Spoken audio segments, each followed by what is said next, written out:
अस्सलाम वालेकुम। Shakeel Awan journalist official YouTube channel में मैं आपको खुश आमदीद कहता हूँ।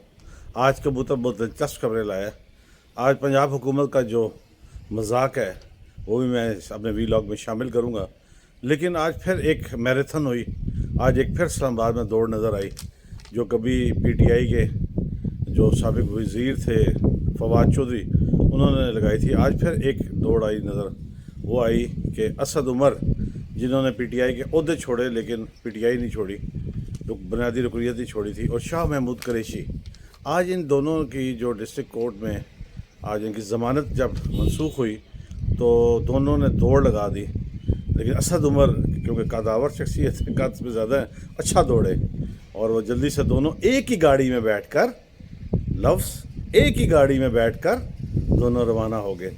जबकि गुज़िश्ता रोज़ जब उनका इस्लामाबाद के एक अदालत में जब चेयरमैन पीटीआई इमरान खान साहब से असद उमर की आमना सामना हुआ तो मुस्कुराहट का तबादला हुआ और असद उमर उनके लिए कुर्सी ढूंढ कर लाए और उनको बैठने को कहा। अगरचे इमरान खान सीधा रोस्टम पे गए और जज के सामने जो पेशी थी उसको भुगताया, लेकिन मुस्कुराहट का तबादला और उनके लिए कुर्सी लाना मायने खेज बात है। और इसके साथ जब कुछ अखबार नवीसों ने पूछा तो असद उमर ने कहा कि मैं पीटीआई का उम्मीदवार हो सकता हूं, अगरचे मुझे इस्तेकाम पाकिस्तान पार्टी राब्ते में है, मुझसे रब्ता कर रही है और मुझे अपनी पार्टी में शामिल होने के लिए कह रही है। खुदारा क्या हो गया? ये जो पार्टी हेड्स हैं, एक भाई नून लीग में एक भाई पीटीआई में, इनसे क्या तो करते हैं? क्यों उनके पीछे पड़े हुए हैं? ऐसे लोगों का तो बिल्कुल इनके साथ तो आपका रब्ता ख़त्म होना चाहिए, जिनका कोई किरदार ही नहीं है। और अगर किरदार की बात करें तो फिर जनरल उमर की बात आई थी, चले वो एक लंबा पटोरा बक्स खुल जाएगा।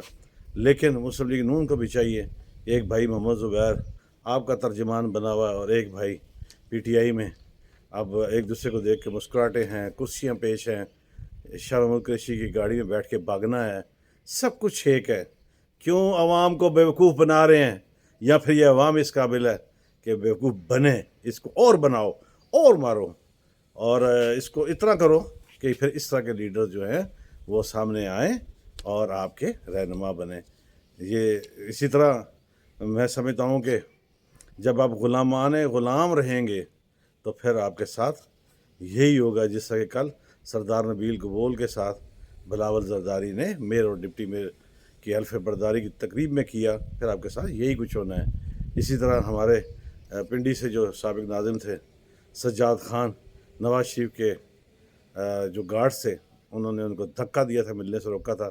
नवाज शरीफ ने मुड़ कर देखना गवारा नहीं किया था। आज वो भी लंदन में मुलाकातें करते हैं। हम फिर ग़ुलाम तो हैं ना, बुरा ना मानिएगा, मुझे कहने दीजिए, क्योंकि मैंने कहने के लिए ये प्लेटफॉर्म चुना है जो अपना वीलॉग करता हूँ। मैंने रुकना तो है नहीं, कहना तो है। आप बुरा ना मानिएगा क्योंकि आपको में से कुछ लोग मेरे दोस्त भी हैं। चलें आगे चलते हैं। कबूतर को फिर आज मुझे आज ग्रैंड पार्टी उसके लिए बनती है क्योंकि वज़ीर आज़म ने ज़का अशरफ ने वो समरी पे दस्तखत कर दिए हैं जो वजारत बैन सूबाई राब्ता अमूर ने पाकिस्तान स्पोर्ट्स बोर्ड के ज़रिए उनको भिजवाई थी, जो तकरीबन 1.5 माह से ऊपर उनके पास पड़ी रही। ये बात भी मैंने बार बार कह चुका हूँ कि उसमें नजम सेठी साहब का सिरे से नाम नहीं था। और सबसे पहले ये खबर ब्रेक करने का एजाज़ मुझे हासिल हुआ, मेरे कबूतर को हासिल हुआ, मेरे चैनल को हासिल हुआ कि एक रोज़ में नजम सेठी वज़ीर आज़म से मुलाकात करते हैं और उस पर एक ख़बर जो है सामने आती है कि वज़ीर आज़म ने नजम सेठी को नामज़द कर दिया है। जबकि उसी शाम को ज़का अशरफ वजारत बैन सूबाई राब्ता अमूर के वज़ीर सरदार एहसान मज़ारी से इस्लामाबाद में मुलाकात करते हैं। एक दिन में 2 बड़ी मुलाकातों को मैंने ब्रेक किया था कि ये 2 मुलाकातों की समझ नहीं आती है कि 2 मुलाकातें हैं तो फिर ज़का अशरफ इस दौड़ में शामिल हैं।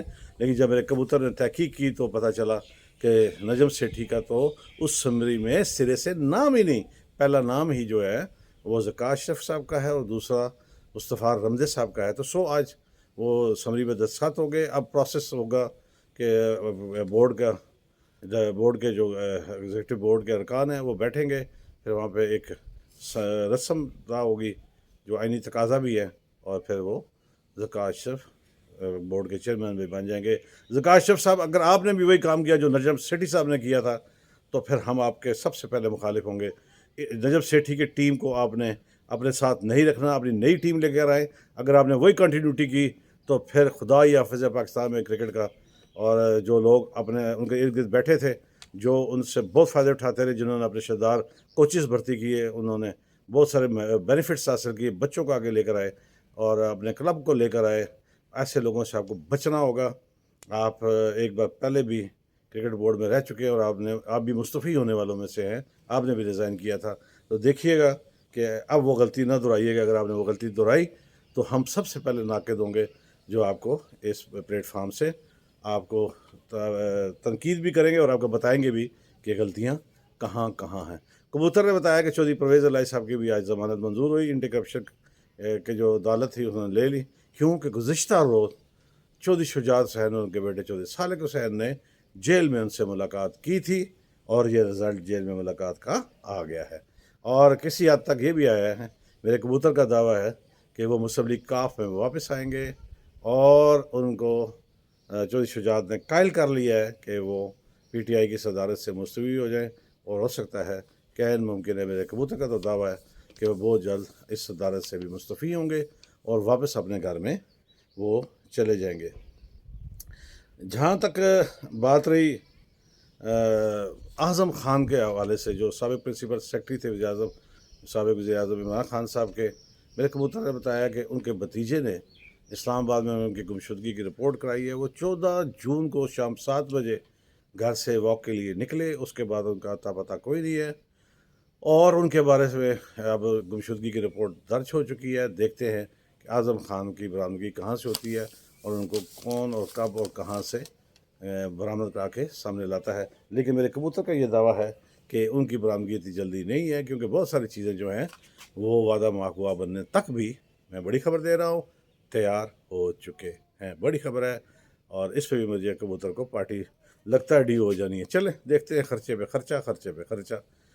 आखिर में जो मैं बात करना चाह रहा हूँ वो है पंजाब हुकूमत का अब सरकारी मुलाजमीन से, बिलखसूस पेंशनर से एक मजाक। मोहसिन नकवी साहब, माना कि आप बहुत पावरफुल हैं, आप तो जरदारी साहब के मुंह वाले बेटे हैं और आप तो हुकूमत की जानिब से जरदारी साहब को मनाने आप कहाँ गए, दुबई गए। उसका रिज़ल्ट भी यही हुआ कि रजब सेठी साहब का नाम विड्रॉ हो गया, आपका उम्मीदवार ज़का अशरफ बन गए। उसके अलावा आपने जो 25 अरब रुपये लेने थे वो भी, उसके भी नोटिफिकेशन जारी हो चुका है। और अब जो पीपल्स पार्टी की जानिब से अंधाधुंध फायरिंग थी, सियासी फायरिंग, वो बंद हो चुकी है और सुलह की बातें हो रही है। तो आप कामयाब हो गए, आप सियासी तौर पे तो कामयाब हुए हैं, लेकिन ये देखें कि आपने पेंशनर्स की पेंशन में सिर्फ 5% इजाफा किया है। इस महंगाई के तनासब, जिसको जो तनासब 31 to 32% हो चुका है और बाद अशिया में तो 39 तक जा पहुंचा है, मजबूरी तौर पर 30 क्रॉस है। ऐसी सूरत हाल में आपने पंजाब के जो पेंशनर्स हैं, और ख़ास तौर पे आप समझते हैं कि जो 60 साल से ऊपर होते हैं वो तो वैसे भी जहाँ पर उसको दिल की बीमारियाँ होंगी, जहाँ पर उसको जल्द की बीमारियाँ होंगी, घुटने की बीमारियाँ होंगी, वहाँ पर सबसे बड़ी बीमारी जो है शुगर की है, जो ख़तरनाक हद तक फैल चुकी है। अगर आप शुगर की जो इंजेक्शन है इंसुलिन पे जो लोग हैं, जो पेंशनर्स हैं और जो लोग गोलियाँ खाते हैं, आप उसकी कीमत देख लें, वो 40 से 45 हज़ार रुपया तो सिर्फ एक माह का जो है वो टीकों पे, इंसुलिन पे लगता है। और 20 से 25 हज़ार रुपया तो सिर्फ आपका जो टैबलेट्स हैं, जो है वो दिल वाली और जो शुगर वाली हैं, उस पर खर्च होता है। आप इनके साथ मजाक क्यों कर रहे हैं? और 5% इजाफा, इससे वो क्या लेंगे? मुझे जो पंजाब के पेंशनर्स ने रब्ता किया, उन्होंने जो दर्दनाक चीज़ें मुझे बताई, मैं तो खौफजदा हो गया कि हुकूमत क्या करने जा रही है। ये मजाक से मजाक, ये ख़ुद भी कभी ये देखिएगा, कभी आप पर भी ये बात आ सकती है।